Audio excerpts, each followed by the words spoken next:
Assalomu alaykum Nozakat opa. Hozirgi paytda omadli insonlarga nisbatan atrofida hasadgo'ylik ko'payyapti. Sizni bunga fikringiz? Bilasizlar, inson tabiatida hasad qilish baribir bor-da. Sizdan omadli, sizdan chiroyli, yaxshi mashina haydagan, karyerni rostida omadi kelgan insonlarni ko'rsanglar, hasad baribir bor bo'ladi insonda. Lekin bu hasadni sizlar kontrol qilmasanglar, bu уже kasallikka aylanadi. Bu hasadni yengish siri nimada? Hozir aytaman sizlarga.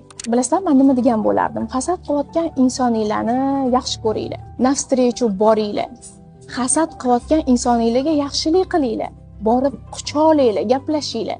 Shunda sizlar ichinglardagi kibrni, hasadni, shaytonni, nafsni yengib o'tasizlar.